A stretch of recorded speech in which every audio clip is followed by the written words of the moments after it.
500 years ago, England was emerging into a new era. After years of war, plague and famine, the kingdom was enjoying peace and prosperity under the reign of the first Tudor king, Henry VII. A new class of business-savvy farmer was thriving, boosting food production. And then over she goes. While wool from their sheep was generating half the nation's wealth. Many of the nation's farms were under the control of the biggest landowner in England after the king, the monasteries. Their influence could be felt in every aspect of daily life. They were not just places of religion, they were at the forefront of technology, education, and farming. But with the daily lives of monks devoted to prayer, they depended increasingly on tenant farmers who worked and tended their lands. Steady goes. Now, historian Ruth Goodman and archaeologists Tom Pinfold and Peter Ginn are turning the clock back to Tudor England, here at Weald Downland in West Sussex, to work as ordinary farmers, under the watchful eye of a monastic landlord. Here we. That's the way. Nice. To succeed, they'll have to master long-lost farming methods. Watch those flanks. They're going again. And get to grips with Tudor technology. Quite lazy. It's a really violent process. While immersing themselves in the beliefs, customs, and rituals that shaped the age. This is merry England, for heaven's sake, so to speak. Let's enjoy it. This is the untold story of the monastic farms of Tudor England.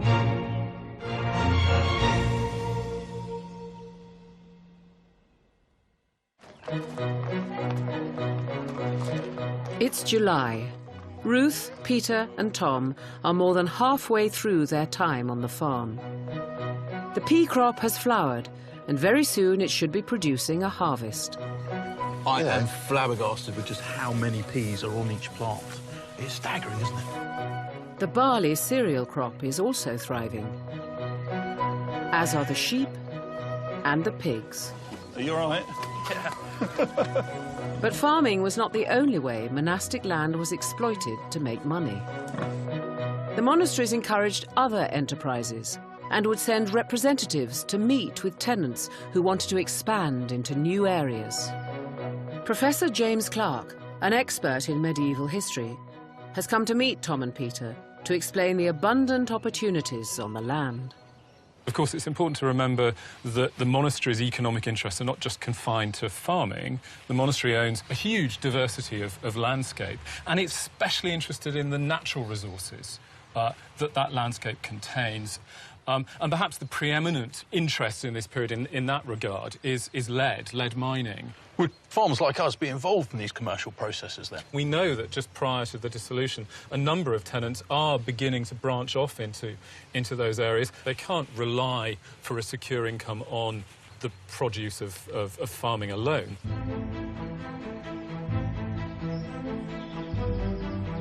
The church imposed itself on the landscape of medieval England. Great abbeys and cathedrals were built to stamp the church's authority across the country. Vital to their construction was lead. Its malleability and resistance to corrosion made it perfect for roofing, guttering, and windows. This created huge designs, the biggest of lead mines abandoned. Tom and Peter are meeting with experts Colin Richards and Nick Southwick to reopen one. Right, Peter, here's your lead mine. Oh, brilliant, Colin. Looks a bit a rabbit warren or something. Yes, we've got to do a little bit of digging to actually get into the mine, but the mines in this area haven't been operated for 130 years.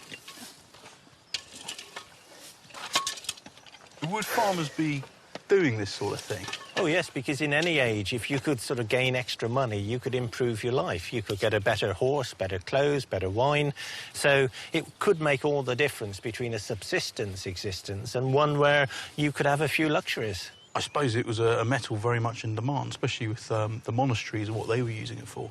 You could sell all you could extract. So, you know, you could turn your labour into money very easily.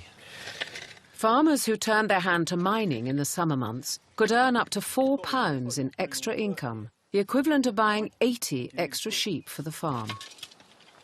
I think it's getting big. Shovel this out, Pete. Yeah. Then I think we can get a body in. Shall I do that? I'm a bit svelter than you are, Peter. You are a little homunculus, Tom. We'll get you down there. Here he goes. Push. He's going. Right, opens up quite a lot, actually. Yeah, it should do. Is there room for another one? I reckon. Just follow on. Oh, dear. It widens out a bit, so we could probably fit that wheelbarrow in, if you like. No. Thank you. All right, here we go. You lads okay? As one of the kingdom's largest landowners, monasteries owned vast waterways that were full of another valuable resource, fish. The church encouraged people to fast from meat 3 days a week, creating a high demand for fish. Ruth's setting out to catch one of the most popular fish of the day, eels. The first job is to make an eel trap, with help from basket maker Simon Cooper. Whoops, I nearly lost that. Lovely and soaked and bendy. Well, soaked enough. Yeah, nice and bendy. Look at that. They're using willow, a tree commonly found beside streams. So we're using the twinning technique, which means we're using two at once, yeah? That's it. Woven one over the other around. And we twist them each time. They go around. Go around. Stave, yes. Just get it tight, otherwise we'll lose anything we might be catching. The traps are made from 2 woven cones, one slotted inside the other. Yes. Oh, yeah, you can see it in that one, can't you? This is a very open design one, and you can see the eel will go in through the front here. Right, so the eel swims in, gets through that gap nice and easily, but because it's all spiky, you can't turn around and go back through it. You can't turn around and go out, no. This method of laying traps for fish is a technique that goes back thousands of years and is even mentioned in the Magna Carta. And, of course, one thing with the eel as well is very easy to keep alive out of water, as long as it's damp. Yeah, so you cool. can transport them in damp sacking.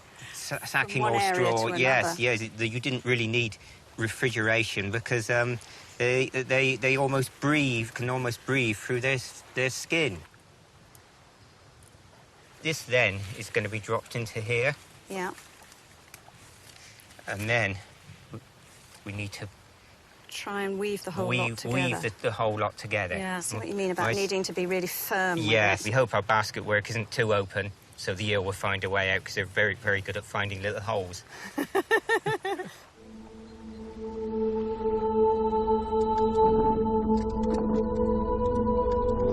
With the mine reopened, the team are navigating the passages that should take them to the lead ore.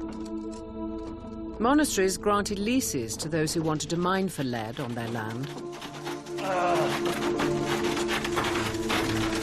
Come to a mine, you said, Tom. It'll be fun. So, Colin, how far are we going in at the moment? Well, we need to go in about sort of 300, 400 yards. Whoa! That is fantastic. This is a lot bigger than I thought it would be. So when it was in sort of full production, there would have been men on platforms all over this space. This is the first time the mine has been worked for over a century. So what are we actually looking for, Colin? You're looking for those silver specks in the rock, which are the sort of galena, the lead, to see where you've got a concentration, where you've got the richest ore deposits, and then work from there. Miners worked in pairs and removed the lead ore by hand using hammers and chisels. The skill is hitting the chisel without hitting the holder. Oh. Did you hear that? Yeah. Ooh. Remember, it's not a race. Elbow down. The veins of lead ore were often set at 45-degree angles in the rock, making for tough working conditions. I feel like we're going quite far in. Is this? Yeah, I think you've broken off a decent piece there. The weight of the rock was the key indication of lead ore being present. What are we thinking, Tom? How does it feel weight-wise? No. Have a feel. It's like a feather. I don't think we'd have made very good miners. We're just getting our eye in.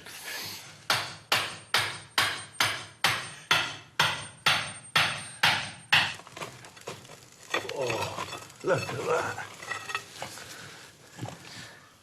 That's actually a lot heavier. Feel that? You can feel the extra weight, can't you, compared to the other bit? What's that look like? Oh, yes, that's what we're looking for. Are we finished then? Is that enough? You know, when you're looking at about 50 barrow loads a day, we've got one lump in the bottom at the moment. Better pick up the pace.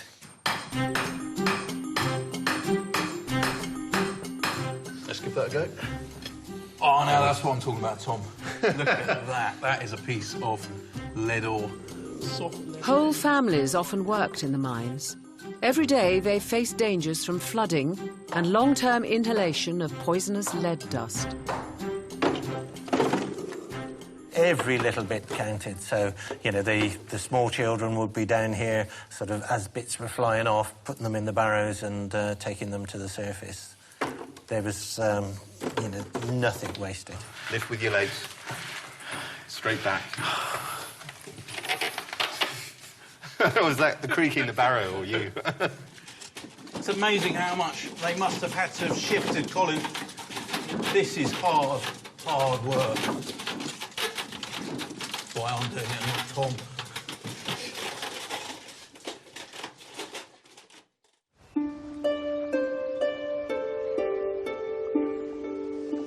To exploit their natural resources above ground, monasteries leased out the fishing rights on rivers. Their traps complete, the next job is for Ruth and Simon to set them in the water. It's best to set these traps in the evening because the eels, through the heat of the day, they tend just to lurk in the shadows and in the cool because they don't like getting too hot, really. So Right, so that just drops in on the side. that should drop in, and we need to just tie a mark to a reed somewhere. Eels are drawn to dark places, so the traps must be left in the shade. I wondered if we perhaps headed off over there to under that shady tree, 'cause it looks sort of, you know, a good place which eels might lurk. So we weight this pot so it sits on the bottom, yeah? Yes, so that the eels can swim straight into it.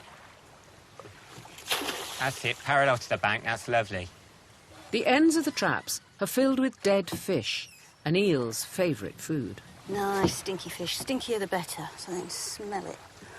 Oh, good old That'll attract them. Wet hay. I'll just plug up the top so that the fish can't get it out. It's not just to keep the bait in, but it's to stop the eels getting out. I always want to call them pots, but that's not the right name for them, is it?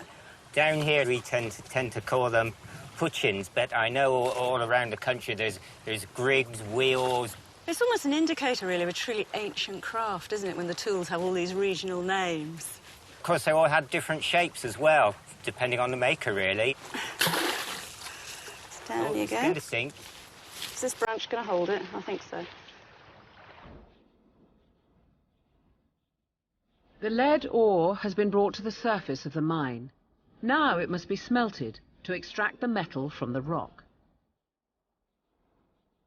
This is done by heating the ore to 600 degrees Fahrenheit.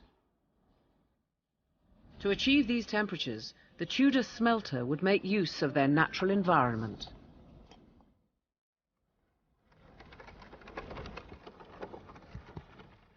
Furnaces were placed on windy hilltops to help fan the flames. A superfuel known as white coal was used. It was made by simply drying out wood in a kiln. So it's like any kind of oven, really, like, you know, a bread oven or anything. Very much. It's very similar to a bread oven in that you heat the stone up And then it's the heat in the mass of the oven which dries the wood. Heating the wood removes moisture and impurities, allowing it to burn hotter. That's the one we've been looking for. The kiln must be airtight, so gaps are filled with clay.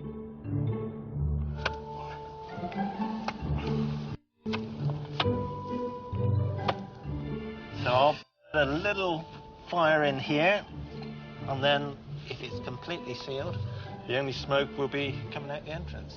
Right, if I was you, Tom, I'd get a handful of clay. I'm not sure I need to, but sure. I'll indulge you, Colin. OK. I think we get a few gaps here, Tom. But I can still rescue this quickly. It's very atmospheric. I might owe you an ale. The best wood to convert into white coal is oak. Oh, that was almost my fingers. Got plenty of wood there, I see. Here we go. Is this going to change much, Colin? No, it won't change appearance much, but any residual moisture will be driven off through the heat in these stones. To help the lead melt more quickly, the ore is smashed into small pieces. Give it a whack. Put your arms into it while you have to smelt it. There we See? There you go, brilliant. So how much of this is going to be lead? 80%. That high? That's that brilliant. high. So Yeah. it's a good return on our effort. Absolutely, very good, very good.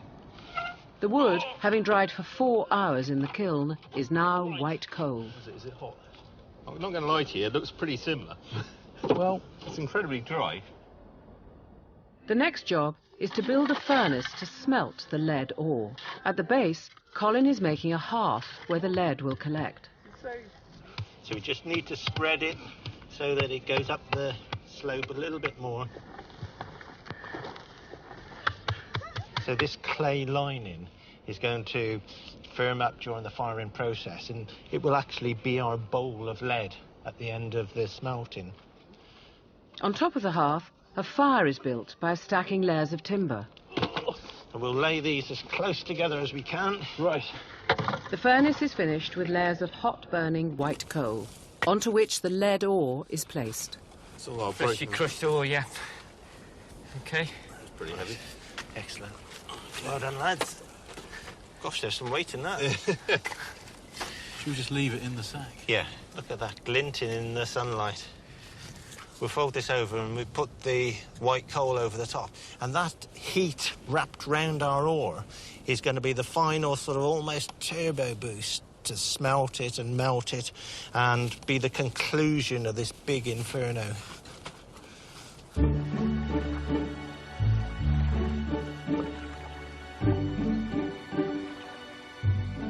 Eels were a staple food in monasteries that owned rivers. But for lay people who needed permission to access these rivers, they were a luxury. Simon and Ruth are heading out to check the traps. Do you have to change the places you put the traps, or do you just use the same spot? If it hasn't caught anything for a day or so, we look for somewhere else, because after a while, you tend to find the places where the eels like to run. No, I can't see anything there. Nothing? I'm pretty certain that's empty. One down, 6 more to check. Let's hope we have a bit more luck on the next one. Fishermen were expected to give a proportion of what they caught to the monasteries. Anything else they could keep. Just there, I can see the string entering the water there. We're going to be lucky this time, I Yeah, think. well, that's my hope. Oh, gosh, there are! There Eels! are. Eel! Yeah! Come on, out you come. Are they keen? There's one. There it is, look. Gosh, it's hard to see. There's one. There it is. Yes, there's 2. Oh. 3! Oh, my Three? goodness, 3! 3? Is he safe in there? I need something to knock him back in with. If it does, I can't. I'm sorry, it's too snake-like. I can't. I was going to try and be all hard. Oh, there you go. He was quite sweet when he came out, though. No, there's nothing sweet about He it. liked you. Oh, my toes are all curled now. So you're looking forward to catch some more now, are you? We've only got 2 few more pots left, haven't we? I think so, yes, yeah.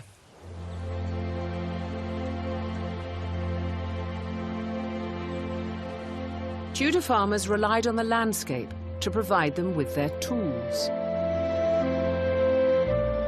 Cotton grass and other dry plants, such as moss, were used for tinder on fires.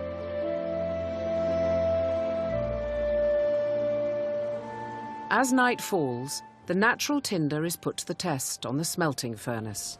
So this can light our kiln, can it? Well, I would think so. Should we just try it? Yeah. Ooh. Whoa! Whoa! Yeah, that will do the trick. Let's put a good handful in there. Oh, look at that, it's amazing. It's starting to take hold now, Tom. It's going to go from, say, 20 degrees up to 600 degrees. Could we achieve that kind of temperature just wood? Not so quickly. You know, that extra boost with the white coal is going to, you know, be the icing on the cake, really, that final boost to take it from a rock to a molten metal. As the temperature rises, the lead should melt from the rock and trickle down into the hearth at the base. Tell you what, this is fierce. This is one of the fiercest fires I've ever felt. When you're smelting, can you tell from the colour of the flame what's happening to the ore? Yeah, very much so. As it starts to drop down, you know, the various gases come off it. Can you see that blue? Oh, yeah, just forming up on the right-hand side, yeah. It's really visible, actually. But after a promising start, things begin to go dangerously wrong. That wind coming up the hill, it's making the fire burn hotter on one side and it's starting to tilt. We're trying to rectify it with a couple of timbers, but we may not end up smelting all our lead. If they don't work fast, all their hard work will be destroyed. Whoa, whoa, whoa, whoa, whoa, whoa, don't disturb the top.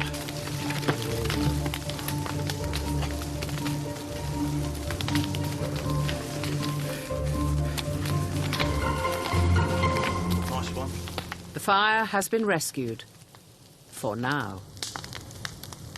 You know, it's collapsing, but more or less within its own footprint, which is what we wanted.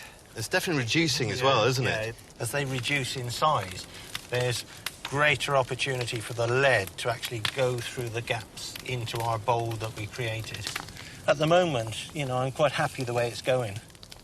The fire will continue to burn overnight.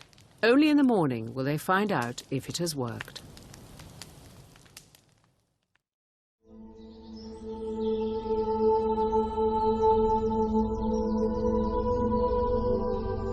Lead was one of the most important materials in building medieval cathedrals and churches, and integral to making stained glass.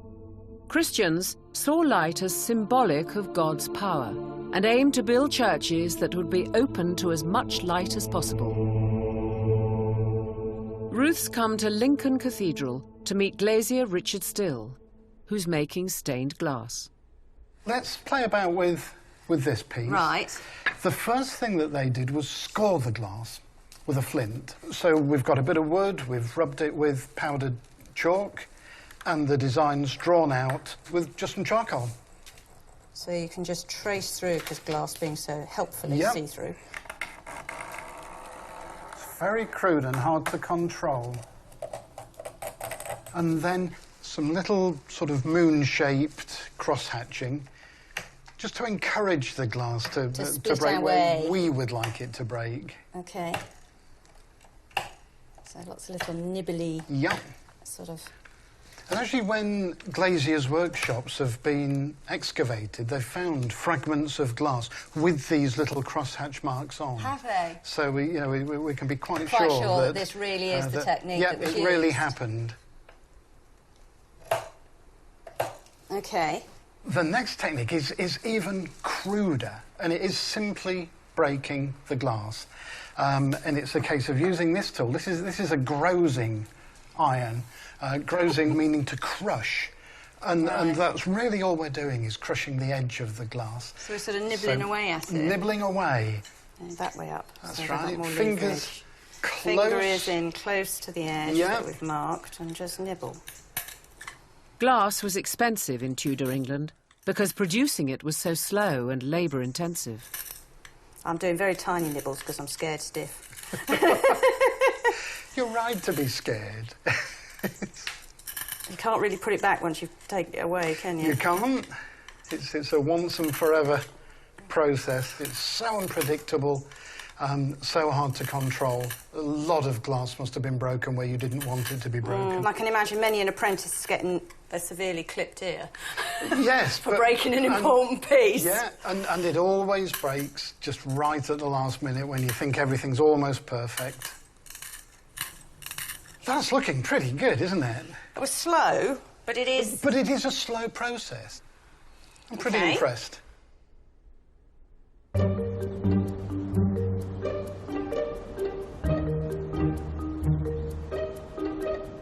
In the 1500s, England was producing up to 500 tons of lead a year. Tom and Peter are returning to see whether the smelting fire has been successful in producing lead. Ah, wow. Whoop. Steady. Yeah. Well, this is the remains of our kiln. It's just burnt down to ash. I mean, our clay bowl at the bottom, I thought it was going to break up in the heat, but that's actually just gone solid. That's amazing. Look at the colour. That is metal. Oh, look. Whoa, look. We got loads of lead there, Tom. Have you got a bag there, have you? I have. I came prepared. So... At least one of us did. Whoa, look at that. Look at that. Get that down. Get it in the middle.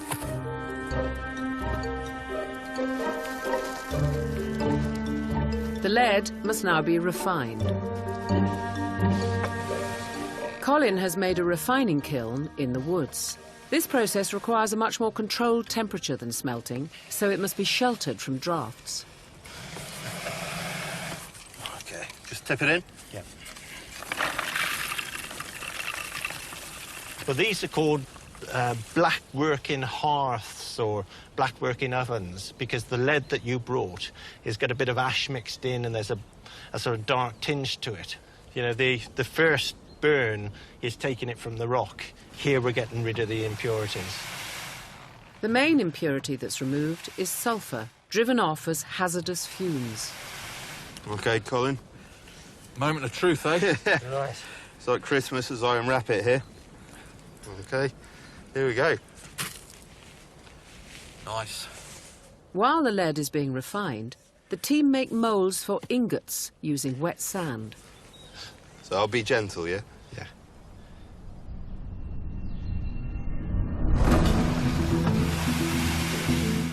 Tomo's pumping the bellows and we're taking it in turns to just get this furnace absolutely raging.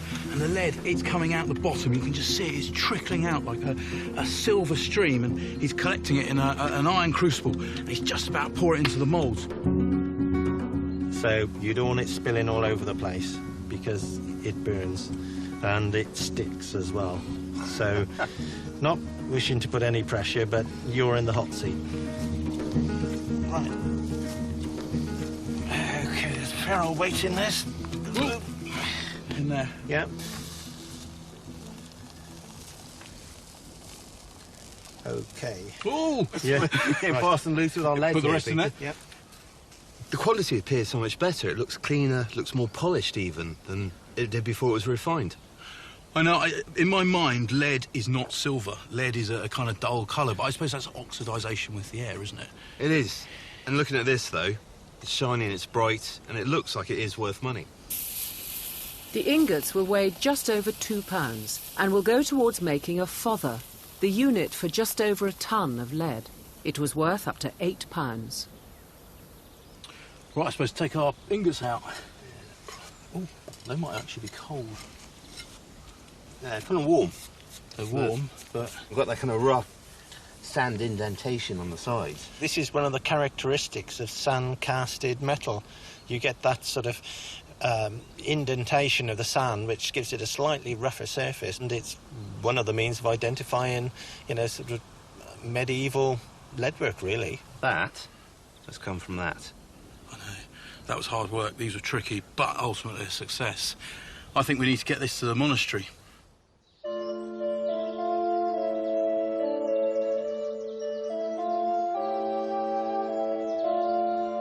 At the cathedral, Ruth's shaped the pieces of stained glass and is returning to complete the panel.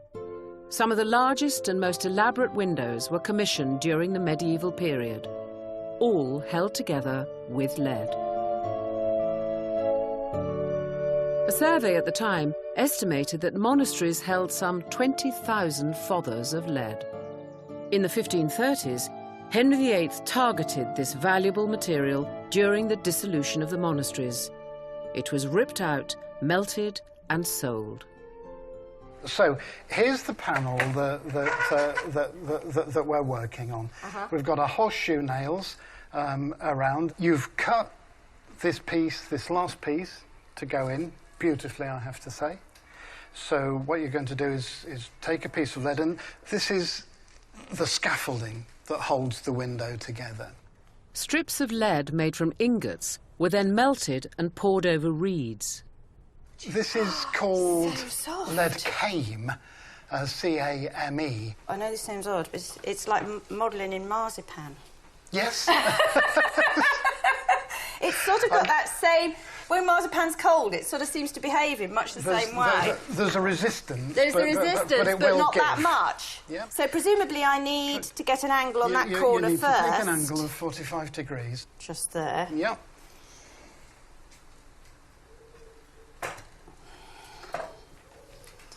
And then in. It is just so soft. Is that close enough as a fit? That looks fantastic. Now, what we need to do, let me help here, because I'll put a finger there. Right. And what you're going to do nails, yes. is use a couple of nails. To hold. Just to hold. Yeah. And then we have to solder it? We have to solder it. To fuse the lead together, it is soldered by melting another metal onto the join.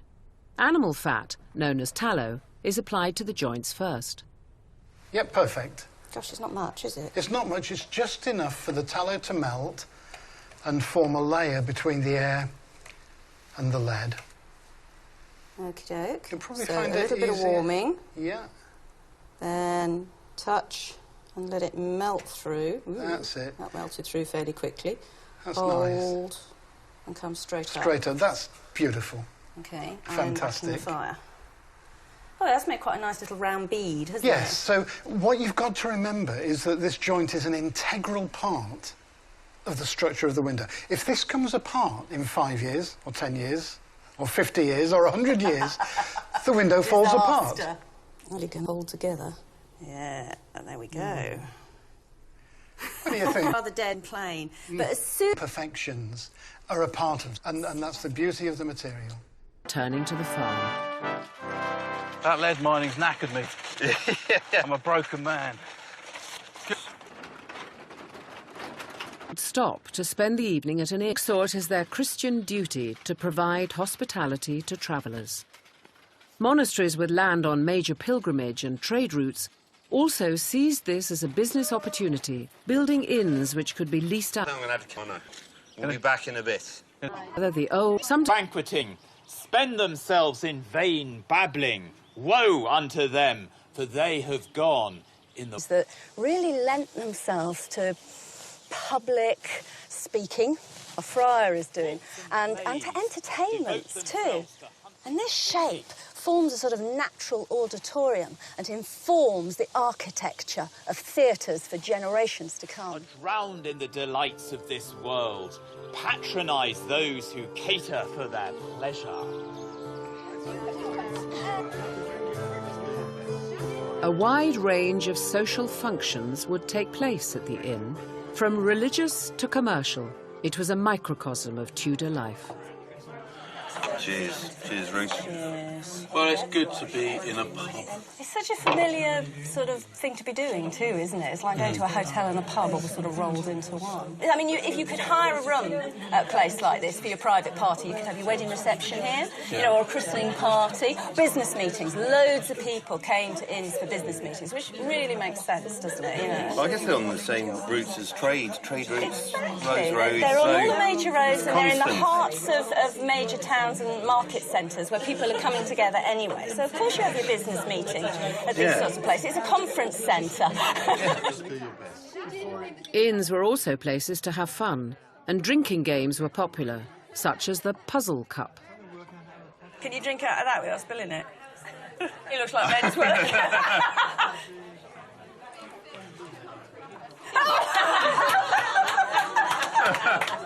For a second there, I thought they were amazing. You have a go, you have a go. Oh! No. Is there a hole under there as well? It already is. Okay, so these puzzle cups. Yeah. Oh, here we go. A little hole just... Yeah, I found that bit. You have to cover up with your hands. I managed to do that. Vacuum. Yeah. And then... Ready? We're ready. You as well! Epic fail. Oh, beer everywhere now!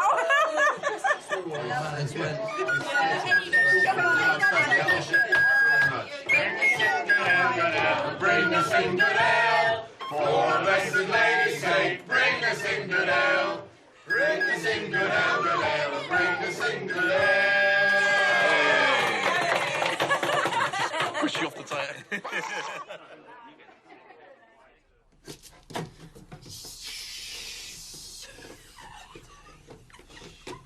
Accommodation could vary depending on your budget, from communal rooms to private suites.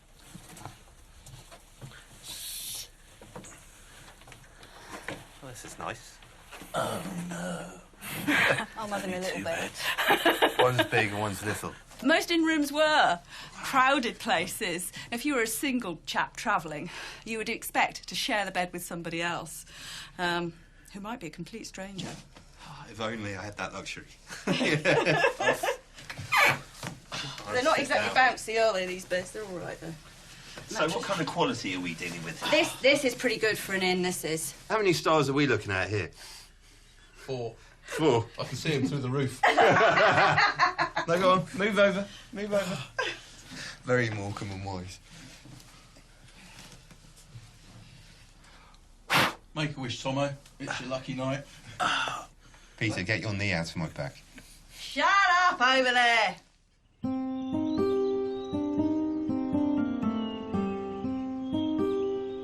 It's late July, a time when farmers need to keep a close eye on their crops as they neared harvest. Tudor farmers would also use this time for haymaking, weeding, and checking the progress of young animals who would provide valuable income later in the year. The woodlands owned by monasteries were a perfect place to rear young pigs. Parents would seek rights from their monastic landlords to pasture pigs in the forest, known as pannage. The team's 6 piglets have been foraging in the woods for a couple of weeks. Peter and pig farmer Neil Careswell have come to check on their progress. Pigs! You reckon they'll come to our call? Oh, I think so. I think so. Hey, piggies! There we go. Piggy! Piggies! Pigs! Right there. Look how big they've become. They have. They're in this woodland. Not oats provide rich subtle growth, allowing young trees in the woodland to thrive. But that's what they would have used them for. They're you know, fantastic excavators. They would have pushed them into sort of land like this, and you've noticed they've not touched any of the coppice in wood. So they'll clear everything else, and then you know, the woodmen used to be able to come in and it was ready for them. Pork was in great demand by both the monasteries and the lay community, as pigs were inexpensive to keep and the meat easy to preserve. Keeping pigs was a useful money spinner for the ambitious Tudor farmer. Our Tudor farming Bible. So you got your Bible? A book of husbandry. What does it say then? Well, you tell me. I find it hard to read. Right, OK. For it is an old saying that he hath both sheep, swine and bees. Sheep, swine and bees. Got. He may thrive because he hath these things that most profit of in shortest space of time.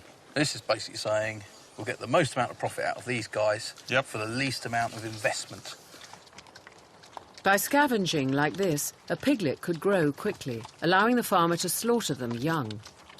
So a Tudor farmer couldn't sustain these pigs through winter on feed, but a Tudor farmer could sustain himself, I suppose, on the meat from the pigs. Definitely. They would have looked at trying to get as much slaughtered and as much preserved, dried, smoked and stored, ready for the winter, rather than feed the animal through the winter. Yeah. Definitely. These guys, I mean, are they ready to slaughter yet? You can check. You can have a feel of their spine. You go along their spine and just have a feel of the 2 fillets either side. Yeah. If the spine's very, very protruding, then you know it's underweight. And these guys are fine. You know, there's no bones sticking out. Yeah. They're good size. They're very boisterous. That's always a good sign. But no, I think we've got a while to go yet. Ow. Obviously still hungry, though. I feel a bit like the witch out of Hansel and Gretel. How fat are you? I call it going on holiday, so we'll maybe use that term from now on so they don't hear us. Hey, chaps. But I think we're really, really on target. They're looking fantastic.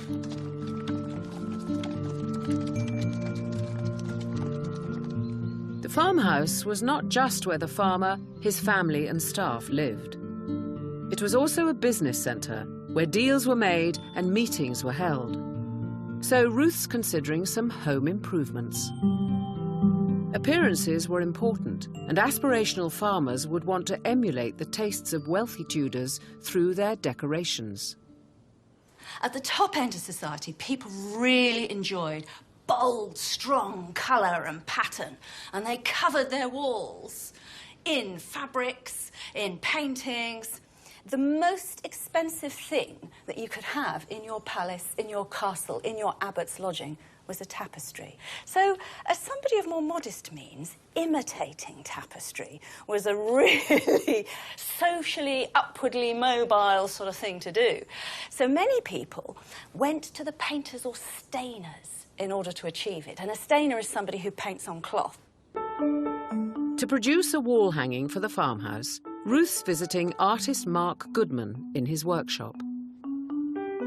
The materials used by stainers were sourced from their surroundings. So the pigments, they vary. So you've got cheap ones. For example, that's just a red ochre. That's just a clay. That's actually just dug out of the ground. It's relatively cheap. So I can have any sort of brown colour for very little. Yeah, reds, browns, yellows, those sorts of colours. And the more interesting one is lead white. And so obviously lead mined. But then to get it into that form there, soaking it in vinegar and then making sure it's coated in vinegar steam for about 3 to 4 weeks.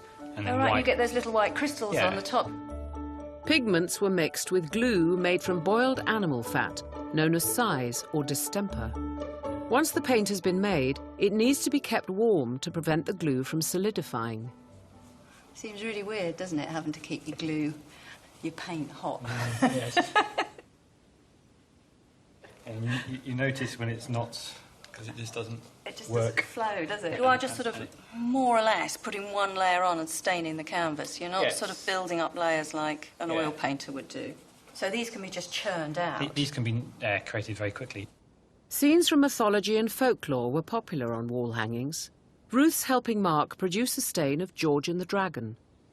It's a bit paint by numbers, this, isn't it? Yeah, it's a cartoon. Yeah, we're not going to do it, so we're not going to try and make it realistic or put a lot of effort into making it realistic. That takes time, obviously, and hence costs more. So this one's just going to be some nice bright colours. We'll put a little bit of shading in various places, and that's about it, really. In the 1500s, portraiture was moving away from stylised caricatures. This period saw a transition where more realistic art developed and flourished during the Renaissance. It also brought about advancements in technology. Changes were made to the ancient camera obscura. Tom is sitting for the artist Sigrid Holmwood to experiment with this technique. OK, Tom, so I think you might have to come a little bit closer, if you can. A little bit closer? Yeah. Oh, no, too close. A bit further away. That's it. OK, great. Stay still. OK, so what you need to make a camera obscura is firstly a darkened room. Camera obscura actually means dark room. And then you block out the window and you put a hole in it. Daylight bounces off Tom and passes through a lens which flips the image upside down onto the parchment. Early camera obscuras used a pinhole to project the image onto the canvas. But in the Tudor period, lenses were adopted for the first time, making the image brighter and clearer. Even the tiniest movement shows up a lot on this. I'm going to see how this looks soon. but I've got a feeling we might have to try it again. OK, Tom, the thing is, you moved a bit. Move now. Yeah, you can move now. So you didn't manage to get your nose that's gone all weird. Yeah, must be like a witch or something. Yeah, exactly. And your whole head's a bit compressed because you probably moved in one direction after I'd done that. So I've been trying to lose weight, so... This isn't the way to do it. They need a way of keeping Tom still. And we're sure this is my fault, this went wrong. You need to... It's just like Victorian photography. You need to be as still as possible. OK, great. That's looking much better now. OK, keep still. It's like a race against time. OK, so in this case, we've got his nose and his eyes and his mouth really nicely in focus. But actually his ear and the top of his head and his hat are kind of receding and quite fuzzy. You've got this area of focus in the centre, and then you've got this area around the outside which gets out of focus, and this creates distortions in scale. It's quite controversial amongst our historians how much the camera obscura was used by artists in the past. There's a lot of resistance to the idea because people think it's cheating. I certainly feel that it was used more than people think. This is a bit like being at the dentist. The moment you're told not to move, everything itches. You can feel insects on your face that probably aren't there. You want to cough, but fun rather than be working. Sort of.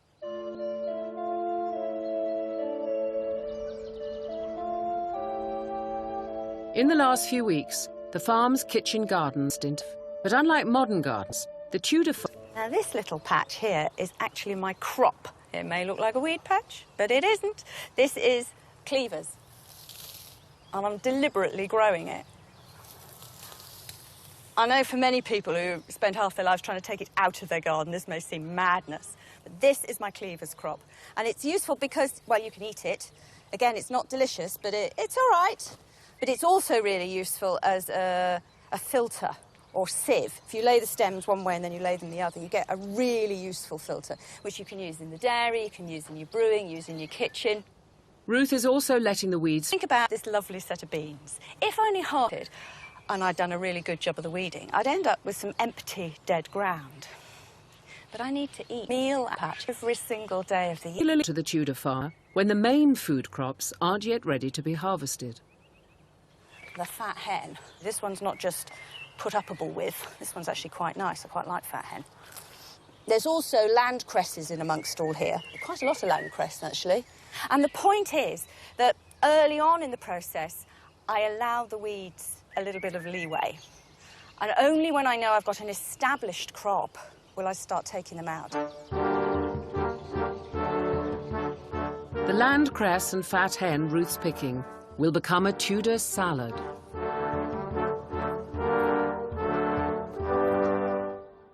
With the outline of the image completed, Sigrid can now paint the portrait. If the camera obscura doesn't actually give you the whole picture, as it were, how come you don't just paint me from scratch? Well, it's a lot easier to correct something that's already down there than start entirely from scratch. But most importantly, it's the relationship between your eyes, your nose and your mouth and the very subtle little shapes there which really make the difference in getting a likeness. So the camera obscura is almost like a stencil from which you start your work. Yeah, it's a starting point. You really need to still have lots of drawing skills, lots of artistic judgment to be able to use it properly. It's not like taking a snapshot. It isn't that easy to use. Painting was viewed as a craft rather than art in Tudor England, but that would change with the influx of artists from Europe. So would artists travel from, like, village to village looking for work, or...? In terms of portraiture, there would actually be artists who would travel from country to country. So there were a lot of artists from the Low Countries that travelled to London and were commissioned to do portraits. So an example is Holbein. So he's a little bit later than our period, more active around the 1530s, but he was from Germany and came to London. And when I look at Holbein's drawings, I think they probably were done using a camera obscura. There's little telltale signs. For instance, there's a very large head and then with incredibly small shoulders coming off it. During this period, the Mona Lisa was completed. And artists strove to mirror the soul of the sitter in their work. During this time, you start to get a shift towards a more humanist philosophy, where you start to look for God in nature. and start to look for God in man. And so therefore it becomes much more important to try and capture what things look like naturally. It's actually much more people's views changing, and then it makes their art change. Art would decorate the walls of Tudor dining rooms, and fish would dominate the tables. Ruth has brought her eels back to the farmhouse to make the most of this delicacy. So I've got to get the slime off my eels. Like all freshwater fish, they have a sort of protective slime coating. Salt, rubbing and water. I hate this bit. Ooh. I don't know why it is, but the slime on freshwater fish makes me more squeamish, I think, than anything else. Look at that. Ugh. Freshwater fish was hard to come by for people living away from rivers and was only eaten on feast days. It's one of those differences, really, between the monastic community and the lay community. People like us, eels are an occasional treat. In the monasteries, they're almost a staple. For us, fish means salt fish, salt cod. It means pickled fish. It means pickled herring. In the monasteries, fresh fish is possible and indeed quite probable on a daily basis. Ruth is cooking the eels as part of a stew known as bruit. She makes a sauce from parsley, breadcrumbs and beer, which gives the dish its name. Getting the texture right is half the battle. The eels are cooked separately and added to the sauce later. Cooked like this, you can see why I've left the skin on. It gives me perfect, organised little gobbets of meat. I love that word. It is the period word. The stock from the eels is added for flavour. It does upset me that when you're watching this, you'll be judging it entirely on what it looks like, as opposed to what it tastes and smells like. This isn't posy telly food. This is real food, and it tastes great, and it smells fantastic. Fresh fish may have been a treat for the farmer, but pork was widely eaten at both the top and bottom of Tudor society. Fat was an essential commodity, particularly for monasteries that used it for cooking, candle making, and even shining their shoes. To make money and keep up with demand, the farm must have a continuous supply of pigs. A few weeks ago, their boar Turkish was introduced to the sows. Does Turkish here have to fancy the pigs he makes with? No, not necessarily. A boar will follow his red-blooded primeval instincts. A sow would be introduced to a boar before reaching a year old, and a farmer would regularly check for signs of pregnancy. A positive indicator is when she doesn't show signs of wanting to mate. This is easily tested by the farmer. There's the standing heat test. Right. Do you know anything about No. that? Which is putting all your weight on their back hips, which sort of simulates mounting of the boar. And they will stand, so they will sort of position themselves, get themselves in a position where they're ready to be served. So should we give it a go? We can give it a go, yeah. You're comfortable with that? So we don't want them to stand if we put our weight here. Yeah, if you put their weight there and they... Oh. See, I don't think she is. I mean, she's... Oh, no, sorry. she's not comfortable She's that, looking so. for her food. Yeah. She's not really interested in what I'm doing. Have a go with Georgie, because I think Georgie's looking a bit more of a surefire. Are you all right? Yeah. What do you think about that, then, eh? I'm after your women, Turkish. Oh, no, Turkish is a bit confused now. Competition. A sow is pregnant for just under 4 months, and the farmer would want her to give birth before winter to give the piglets a better chance of survival. Timing was critical. Oh, no, he's a good boy, and I think you're probably right. I think he's done his job. Yeah. I think he has done his job. Keep an eye on it. After all their exertions, the team has returned to the newly decorated farmhouse. Supper was usually served at 5 p.m. and was normally a simple affair of pottage with vegetables. But tonight, the boys are in for a treat. Here we go, a bit of a treat. Eel, look. Freshwater fish. Freshwater fish. I'll get involved. Good source of protein, good for the brain. Yeah. Eel. Something of a luxury. There we go. This is lovely. Like Yeah, this. got a It's bit of good, zing. isn't it? Yeah. It's good. I like brew it. It's a nice change. It is a nice change, and it also represents quite a luxury dish, really, for lay people. Because to own the fish, you have to own the rights to the ponds and the rivers. And tenants very rarely do. That's all landowners, not tenants like us. Don't you think, everything we've sort of done in the last couple of weeks, it's all been under monastic control, hasn't it? Yeah. And even that inn we stayed in was owned by the monastery. Yeah, well, I thought that was one of the best things we've done. I really enjoyed that. And all these stresses of the farm and the pressure from the monastery wasn't quite there, but we were still part of that monastic picture. Well, I can't help notice that, while I've been away, you've adorned the place with some beautiful artwork, very effeminate knight there. Is that you? I think I look noble. Yeah, well, you certainly, you got that. You're staring off into the distance. 1,000-yard stare. Thinking about farming. Next time on Tudor Monastery Farm, the team go to work for the monastery, restoring accommodation, This is going to be a fantastic floor. I can feel it.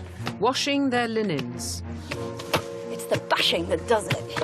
and learning the art of monastic hospitality. I want to stress, I did not drop the custard castle.